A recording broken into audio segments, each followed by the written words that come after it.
Welcome to 10 star news. ఇక details చూసుకున్నట్లయితే అంతర్జాతీయ ఉపాధ్యాయుల దినోత్సవం సందర్భంగా ఉత్తమ విద్యా బోధన అందించిన ఉపాధ్యాయులకు శనివారం రోటరీ క్లబ్ మరియు ఇన్నర్ వీల్ క్లబ్ వారి ఆధ్వర్యంలో అవార్డులు ప్రదానం చేసి ఘనంగా సత్కరించారు. మదర్ అకాడమీ స్కూల్ నందు కార్యక్రమాన్ని నిర్వహించారు. Venkatagiri rotary president Sudhakar Naidu, charter president doctor BK ప్రసాద్తో పాటు క్లబ్ నిర్వాహకుల సారథ్యంలో గిండి సురేష్ కుమార్, శివరాం ప్రసాద్ ఉపాధ్యాయులకు శాలువలు కప్పి అవార్డులు ప్రదానం చేశారు. ఈ సందర్భంగా పలువురు వక్తలు మాట్లాడుతూ రోటరీ క్లబ్ వారు విద్యా అభివృద్ధిని ప్రోత్సహించేలా ఇలాంటి కార్యక్రమాలు చేపట్టడం అభినందనీయమన్నారు. సమాజం, దేశం అభివృద్ధి చెందాలన్న ప్రధాన పాత్ర ఉపాధ్యాయుడిదని, చిన్నతనం, క్రమశిక్షణ, సమాజ సేవ, దేశభక్తి అలవరించుకోవటానికి ప్రధాన పాత్ర పోషించే ఏకైక వ్యక్తి ఉపాధ్యాయుడని వారిని సత్కరించుకోవటం మాకు ఎంతో గర్వంగా, ఆనందంగా ఉందని ఈ సందర్భంగా వారు కొనియాడారు. ఈ కార్యక్రమంలో rotary president Sudhakar Naidu, charter president doctor BK Prasad, Thota Ramesh, సభ్యులు Changal Rayal, Satish, Vijay Kumar, Kalachandra, rotary secretary Katari Janakiram, doctor Seshu మరియు ఇన్నర్ వీల్ క్లబ్ అధ్యక్షురాలు శ్రీమతి మల్లమ్మ, పాస్ట్ ప్రెసిడెంట్ మాధవి పాల్గొన్నారు.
తలపాగాతో రమేష్ గారు పూలమాలతో సత్కరిస్తారు. సార్ ముందు పూలమాల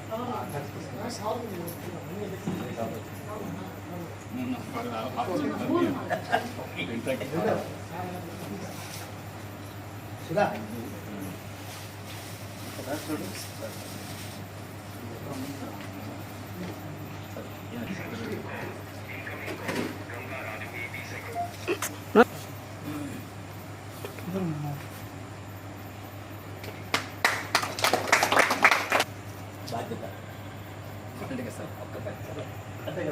మొక్కలు పెంచుతున్నాం కాబట్టి జానకిరామ్ గారు పూలమాలతో సత్కరిస్తారు.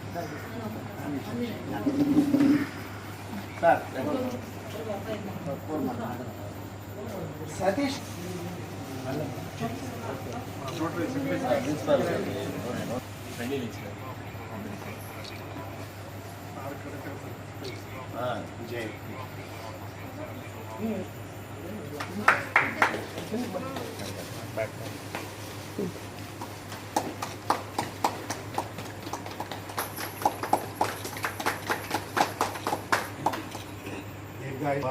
విజయ్ ఇంకా మీరు విద్యారంగంలో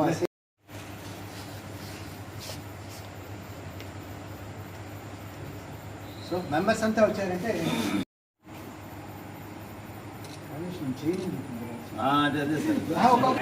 దేవుడు ఆ శక్తి ఇచ్చాడు.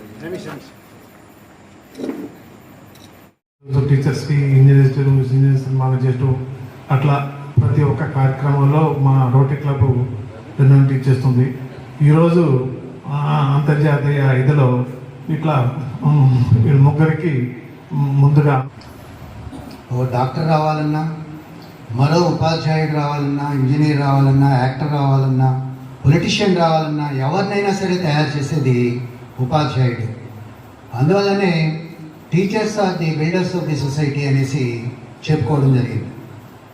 మనం మామూలుగా సెప్టెంబర్ 5వ తారీఖున రాధాకృష్ణన్ గారి జయంతిని ఉపాధ్యాయ దినోత్సవంగా జరుపుకుంటూ వస్తున్నాం. 1962 నుంచి కూడా ఈ ఉపాధ్యాయ దినోత్సవాన్ని జరుపుకుంటూ వస్తున్నాం. అదే స్పిరిట్ తోటి 1966లో యునెస్కో ILO వాళ్ళు టీచర్స్ డే, టీచర్కి ఉన్నటువంటి వర్కింగ్ కండిషన్స్ ఏమిటి, వాళ్ళ బాధ్యతలు ఏమిటి, సమాజంలో వాళ్ళు చేయాల్సినటువంటి పనులు ఏమిటి అనేటువంటి దాని మీద ఓ డిస్కషన్ పెట్టుకొని టీచర్స్ డేని జరుపుకోవాలి అనేటువంటి ఆలోచన చేయడం జరిగింది 1966. తరువాత చాలా సంవత్సరాలకి 1994లో ప్యారిస్లో యునెస్కో వాళ్ళు, ILO వాళ్ళు కలిసి ఓ సమావేశాన్ని జరుపుకున్నారు. సో 66లో జరిగినటువంటి సమావేశంలో చేసినటువంటి ఆలోచనను ఈ 94లో వాళ్ళు ఆచరణలోకి తీసుకురావాలని చెప్పనేసి 94 నుంచి అక్టోబర్ 5వ తారీఖుని అంతర్జాతీయ ఉపాధ్యాయ దినోత్సవంగా జరుపుకోవాలనేటువంటి నిర్ణయం చేశారు. ఆ రోజు నుంచి కూడా ప్రపంచవ్యాప్తంగా అక్టోబర్ 5ను ఉపాధ్యాయ దినోత్సవంగా జరుపుకుంటూ వస్తున్నారు. టీచర్ అంటే ఫుల్ ఫామ్లో చెప్పుకోవాలంటే talented, educated, adorable, charming, encouraging and responsible. So మహానుభావుడు టీచర్కి అర్థం ఇలా చెప్పాడు. అంటే ఆదిన టీచర్ అనేవాడు అన్ని రకాలైనటువంటి బాధ్యతల్ని సమాజం పట్ల కలిగి సమాజ శ్రేయస్సు కోసం పరితపిస్తూ విద్యార్థుల్ని తయారు చేస్తూ ఉంటాడు అనేటువంటి అర్థంలో చెప్పడం జరిగింది. కనుక ఈరోజు మనం ఈ ఉపాధ్యాయ దినోత్సవాన్ని జరుపుకుంటూ ముఖ్యమైనటువంటి మన ఊరిలో చాలా సంవత్సరాలుగా, దశాబ్దాలుగా విద్యారంగంలో సేవ చేసినటువంటి మన నింటి సురేష్ గారిని, శివరం ప్రసాద్ గారిని గౌరవించుకోవడం, ఇది వ్యక్తిగతమైనటువంటి గౌరవం కాదు. వ్యక్తుల్ని ఎప్పుడూ కూడా సన్మానం చేసుకోవడమో, గౌరవించుకోవడమో, సత్కారం చేసుకోవడం అనే నడిపిస్తున్నారు సార్. బిహైండ్ మొత్తం ఈ ప్రోగ్రామ్ ఆర్గనైజ్ చేసేదానికి మొత్తం ఎఫర్ట్స్ సార్ ఇవే. In selection of guests really they deserve the felicitation because I knew all of them. మంచి డెడికేషన్తోనూ ఒక విధి పట్ల ఆసక్తితోనూ పనిచేసిన వ్యక్తి. సో మనం ఈరోజు జరుపుకుంటున్నామంటే ఈ గెస్ట్తో ఇది చాలా happy occasion. I thank all of you for giving me this opportunity. Not only that, నేను గమనించినంత వరకు they are not only good teachers, they are good human beings also. చాలా అద్భుతమైనటువంటి సురేష్ చెప్పాలంటే ఆయన ఫ్యామిలీ రెస్పాన్సిబిలిటీస్ నాకు బాగా తెలుసు.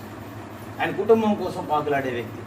అంటే ఒక వ్యక్తి కేవలం ఒక అంశాన్ని బట్టే మనము ఇది కాదు, ప్రతి యాంగిల్ తనలో ఉండే ఫ్రెండ్ని చూడాలి, తనలో ఉండే ఫాదర్ని చూడాలి, తనలో ఉండే గ్రాండ్ ఫాదర్ని చూడగలగాలి, ఒక బ్రదర్ని చూడగలగాలి.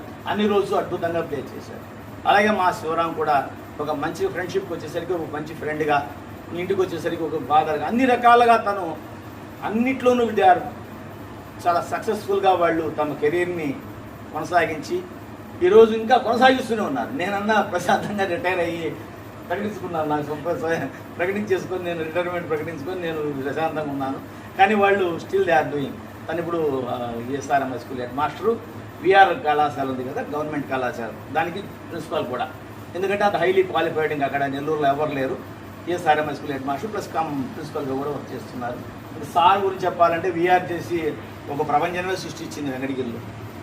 కాకపోతే ఆయనది అంటే ఒంటరి పోరాటం, ఆయనకి యాడ్ చేస్తానే, ఆయనకి అంత సపోర్ట్గా మా లాంటి వాళ్ళు సపోర్ట్ ఉంటే ఆయన వేరే లెవెల్లో ఉండేవాడు. సరే ఆయన ఏం చేశాడు, ఆయనకి ఏంటంటే మొదటి నుంచి డ్రీమ్, ఆయన నిరంతర విద్యార్థి అంతే. ఏదో బోర్డు ఉండాలి, చాక్పీస్ ఉండాలి, ఇంకేం ఉంటే ప్రపంచంతో పర్లేదు. అలాగే అందువల్ల నేను తిరుపతికి ఇప్పుడు ఏం చేశాడు, ఫ్రెష్గా ఈ వయసులో 63 ఇయర్స్ ఏజ్లో తిరుపతికి వెళ్ళి అక్కడ IAS అకాడమీ పెట్టి అసలు అద్భుతమైనటువంటి చేయగలుగుతున్నారంటే sir great. Thank you sir. నిజంగా సార్ అది పొటెన్షియాలిటీ ఉండాలి సార్, శక్తి అందరికీ రాదు. అది ఎక్కడో ఒక దగ్గర నేను అంటుంటాను, అరుస్తుంటాను, సార్ ఫుల్ స్టాప్ పెట్టండి సార్, ఎక్కడో ఒక దగ్గర చాలే అంటే కొనసాగి నాకు నేను ఉండలేనంట. కాకపోతే అది వ్యసనం, నిజం చెప్పాలంటే టీచింగ్ అనేది ఒక వ్యసనం. ఆ వ్యసనంలోనే మేము మగ్గాం పూర్తిగా. చాలా అద్భుతమైనటువంటి ప్రయాణం చేసాం. అటైతే అద్భుతమైన ప్రయాణాలు చేసాం. ఎన్నో వందల వేల మంది మా బ్యాచెస్ కూర్చుంటే ఆ ఆనందం వేరు. నిజంగా అది ఏ టీచర్కి కూడా తనకి ఏం సంపాదించాడని పక్కన పెడితే అల్టిమేట్గా మిగిలేది ఒక టీచర్కి ఏంటా అంటే తను సంపాదించుకున్న గౌరవము, తను సంపాదించుకున్నటువంటి ర్యాపో ఏదైతే ఉంటుందో, ఎక్కడ చూసినా ఎటు వెళ్ళినా మన చుట్టూ ఏదో ప్రపంచం ఉన్నట్టు ఫీల్ అవుతాం మనం. దాదాపు రిటైర్డ్ అయినటువంటి ఐఏఎస్ ఆఫీసర్ డోర్ తీసే పరిస్థితి కూడా ఉండదు అని 100% వాస్తవం. అది కొన్ని సందర్భాల్లో కొంతమందికి ఉండొచ్చేమో కానీ దాదాపు 90% ఉండకపోవచ్చు. అయితే అటెండర్ నుంచి ఐఏఎస్ వరకు అన్ని సెక్టార్లలో డాక్టర్ కావచ్చు, ఇంజనీర్ కావచ్చు, టీచర్ కావచ్చు, లెక్చరర్ కావచ్చు, ఎంఆర్ఓ కావచ్చు, ఎంపీడీఓ కావచ్చు, ప్రతి ఒక్కరిని ఈ భూమి మీద తయారు చేసేటటువంటి ఒకే ఒక కంపెనీ టీచర్స్ కర్మాగారం, ఉపాధ్యాయ కర్మాగారం, అర్థమైన తెలుగులో. కాబట్టి నాకు తెలిసి ఈ వృత్తిలో ఉండబడేటటువంటి గౌరవం ఇంక ఏ వృత్తిలో ఉండదన్న సంగతి మంచి కార్యక్రమం. ముఖ్యంగా నా ఊరు, నా గడ్డ వెంకటగిరి. ఎన్నో పోరాటాలు చేస్తున్నాం. మీకు అందరూ కూడా చాలామంది నాతో అనుబంధం ఉండేది, రమేష్ సార్ కానీ వీళ్ళందరూ కూడా చాలామంది దిక్కు సార్ తెలుసు. పోరాటం అంటే ఇది అంటే ఒక విధమైన ఫైటింగ్ లాంటిది కాదు, కానీ ఒక ఆరాటం, ఒక ఆతృత. నా ఊరికి నేను ఏం చేస్తాను ఇన్స్పైర్ కాగలిగాను చిన్నప్పుడే. ఈ ఊరిలో వెంకటగిరిలో నేను చిన్నప్పుడు మనం పుట్టాము, మనకు తెలియదు ఎక్కడ పుట్టామో. మా అమ్మ నాన్న చెప్పినప్పుడు ఇదే వెంకటగిరిలో ఘోష్ హాస్పిటల్ నువ్వు పుట్టావన్నప్పుడు ఓహో నా ఊరు వెంకటగిరి అని తెలిసినప్పుడు నేను చాలా గర్వంగా ఫీల్ అయ్యేవాడిని. ఓహో వెంకటగిరి వాడిని, నేను వెంకటగిరి వాస్తవ్యుడిని అనేసి. అక్కడి నుంచి నాకు ఒక ఇన్స్పైర్ కాగలిగాను. ఇప్పుడే చెప్పినట్టుగా 83-85లో నేను ఎంఎస్సీ చేసినప్పుడు నాకు ముందుగా లేవు. నాకు అప్పుడు ఆర్గనైజేషన్ తిరిగేవాడిని. ఇదే విశ్వోదయ గవర్నమెంట్ డిగ్రీ కాలేజీలో నేను బీజెడ్సీ స్టూడెంట్ని. బీకేపీ సారు అప్పుడు కామర్స్ సారు లెక్చరర్గా ఉండేవారు. వారి తమ్ముడు ఇద్దరు మంచి ఫ్రెండ్స్, మేము ఇద్దరం అని నోమన్నాం, మంచి ఫ్రెండ్స్ మేము. అప్పుడు మాకు ఆలోచనలు లేవు. మాకేంటి ఏదో అప్పుడు కూడా సమాజానికి ఏదో చేద్దామని తప్పని తప్ప ఇప్పటిలాగా పొలిటికల్ ఆర్గనైజేషన్స్ లేవు, ఏమీ లేవు. ఏం చేద్దాం, ఎలా చేద్దాం అనేటువంటి ప్రభావంతో, అప్పుడుండే గురువు ప్రభావంతో నేను డాక్టర్ కళాధర్ మేమంతా కూడా కొన్ని ఆలోచన పనులంతా ఫ్రెండ్స్ మేమంతా కూడా బ్యాచ్ వాళ్ళు మేము తిరిగి చేసేవాళ్ళం. వెంకటగిరి కోసం, సమాజంలో మార్పు కోసం చేసేవాళ్ళం. 83-85లో ఒక టైంలో నేను మార్పులు తెచ్చుకోవడం అంటే నేను మా అమ్మా నాన్నకి అంకితం ఇస్తున్నాను. నిజానికి ఈ ఆర్గనైజేషన్స్ ప్రభావంతో పడిపోయి ఎడ్యుకేషన్ నెగ్లెక్ట్ చేస్తాను. చిన్నప్పుడు టాపర్గా ఉండేవాడిని. మా నాన్న నన్ను ఏమల్లా కళ్ళనీళ్ళు పెట్టుకున్నాడు. అది నాకు చూసి బాధ వేసిన. నా దగ్గర ఉండే సర్టిఫికేట్లు ఎన్ని ఉన్నాయో నాకే దక్కలేదు. ఎలక్యూషన్, డిబేట్, అన్ని క్రియేటివ్ అన్నిటి నేను ఫస్ట్ ఉండేవాడిని. అది కూర్చొని చెబుతూ చెప్తే మా అక్క చెవాట్లు పెట్టి ఇది కాదు చేయాల్సింది, నాన్న కళ్ళల్లో నీళ్లు పడ్డాయంటే నువ్వు ఏదో మనసులో బాధ ఉంది, నువ్వేం చేద్దాం అన్నప్పుడు ఇప్పుడులాగా మీలాగా టెక్నాలజీ లేదు, నా దగ్గర ఫోన్స్ లేవు, ఏమీ లేవు. పక్కనే తిరుపతి, ఇక్కడ వెంకటగిరి వెళ్ళిపోయి అమ్మ నేను ర్యాంక్గా తిరిగి వస్తానని చెప్పేసి అనుకుని పట్టుదలగా చదివిన నా తెలివితేటలు ఇప్పుడు అనుకోవడం లేదు. ఒక కొడుకు అమ్మని చూడడానికి 6 నెలల పాటు తిరిగి రాకుండా తిరుపతిలో ఉండి మా అమ్మని చూడడం, ఎందుకంటే ప్రతిజ్ఞ చేశారు, భీష్మ ప్రతిజ్ఞ, ర్యాంకుతో వెనక్కి వస్తాను. అలాంటి ప్రతిజ్ఞలు కూడా చేయకూడదు కూడా అలాంటివి. ఎందుకంటే ర్యాంక్ మన చేతుల్లో లేదు, మార్కులు తెచ్చుకోగలుగుతాను కానీ ఫస్ట్ నాకు ఎలా వస్తుంది, పక్కన నాకంటూ కూడా చదవచ్చు. సో అలాంటి ప్రయత్నంతో, తపనతో మార్నింగ్ 8 o'clock లైబ్రరీ తెరిస్తే నేను 7 o'clock స్వీపర్తో పాటు కూర్చునేవాడిని. 8 o'clock మళ్ళీ నెట్టేస్తే తిరిగి బయటకు వచ్చే విధంగా చదివినాను. నాకు అది ఆ కసి, ఎందుకంటే మా అమ్మని చూడాలి, ఎవరు రావద్దల్లా, నేనే తీసుకుని నేను ర్యాంకుతో వెనక్కి వస్తాను. ఆ ర్యాంకుతోనే యూనివర్సిటీ ఫస్ట్ అవడానికి కారణం మా అమ్మని చూడాలనేటువంటి రమేష్ సార్ తెలుసు, వెళ్తుంటాడు బరేలు తెలుసుకొని సార్ ఇక్కడి నుంచి అబ్జర్వ్ చేస్తుంటారు. ఎస్, మా అమ్మ నన్ను చనిపోయిన అతనే ఉంటారు ఇంకా వాళ్ళు, ఎందుకంటే లేరు వాళ్ళు. బట్ నేను ఉండాలని ఫీలింగ్తో ఎవ్రీడే వెళ్ళేవాడిని, సమాధి కాడికి వెళ్ళేవాడిని. మా బ్రదర్ వచ్చి వెళ్ళొద్దని తర్వాత మానేసాను, కానీ ఎవ్రీడే ఖచ్చితంగా ఎవ్రీడే అక్కడ వెళ్తేనే టిఫిన్ చేస్తాను సమాధికి వెళ్ళేసి. అంటే ఇది ఒక అటాచ్మెంట్ అనేది కుటుంబంతో అలా ఏర్పడిపోయింది నాకు. తర్వాత ఎంఫిల్ చేశాను, అనేకమైన జాబ్స్ రావడం జరిగింది.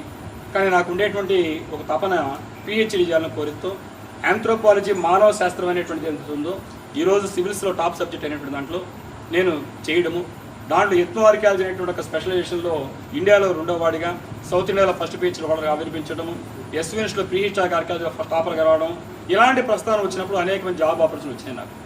సరే, నాకుండే ఇంట్రెస్ట్లో జర్నలిజం ఉంది, అన్ని ఆర్టికల్స్ రాసేవాడిని. అప్పుడు ఆలోచించిన ఈ వెంకటగిరిలో అప్పుడు సరైనటువంటి కాలేజీ లేదు, గవర్నమెంట్ కాలేజీ తప్ప ప్రైవేట్ వ్యవస్థ లేదు. అప్పుడు మనకి ఎక్కడ కూడా లేవు. నా ఆలోచన ప్రకారం there was no Sri Chaitanya university that time. అప్పుడు ఒక ప్రైవేట్ వ్యవస్థ అనేది వెంకటగిరికి ఉంటే బాగుండు అని ఆలోచించినప్పుడు డాక్టర్ సంజీవ్ రెడ్డి గారు, నేను, మేమంతా కలిసి ఆలోచించుకొని అప్పుడు ఉండేటువంటి వ్యవస్థలో ఒక విఆర్ చేసేటువంటి వ్యవస్థను సృష్టించాం అందరం, నేను నా మిత్రులందరం కలిసి. అంటే to క్యాటర్ the needs of Venkatagiri people, సరైనటువంటి ఒక విద్యా వ్యవస్థని ప్రైవేట్ వ్యవస్థలో ఉంటే బాగుండి స్టార్ట్ చేశాం. ఆ తర్వాత